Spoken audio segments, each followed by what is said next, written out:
Namaste. Myself Dr.Lekshmipriya, physician at Vaidyaratnam Nursing Home.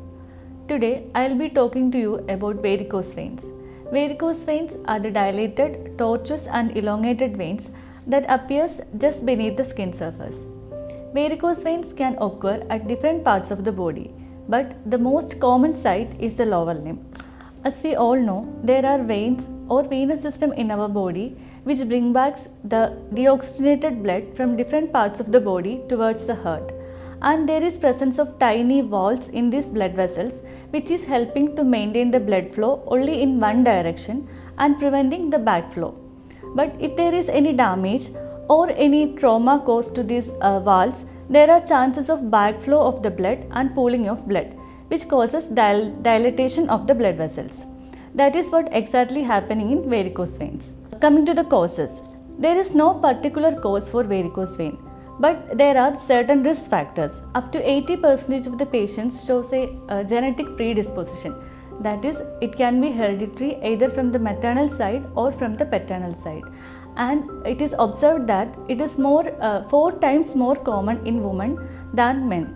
Also, other risk factors include the occupation which demands standing for long hours and sedentary lifestyle with lack of exercise, multiple pregnancies, trauma and use of oral contraceptive pills, etc.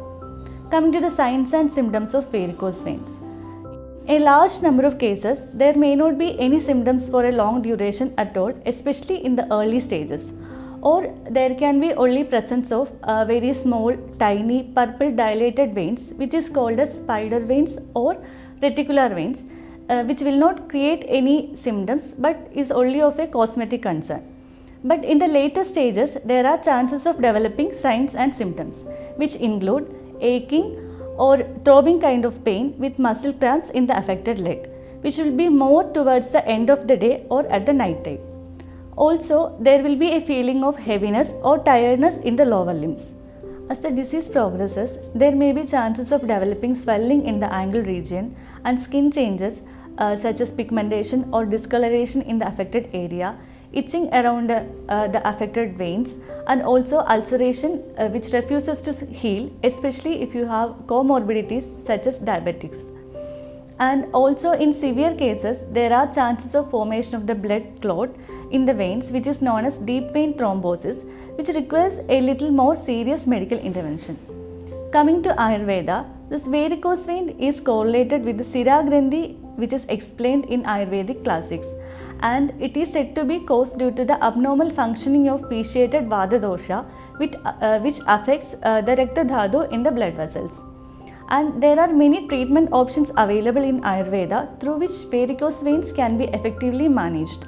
Some of these include Upanaham, that is tying of medicated bandages, and Vastikarma, that is enema therapy, and special parasurgical procedures such as Rakta Mokshana, that is bloodletting procedures, which include Siravedana, that is letting the blood out through puncturing the blood vessels, or Jalokavacharna, that is leech therapy, which is most commonly used in associated skin conditions and non-healing ulcer.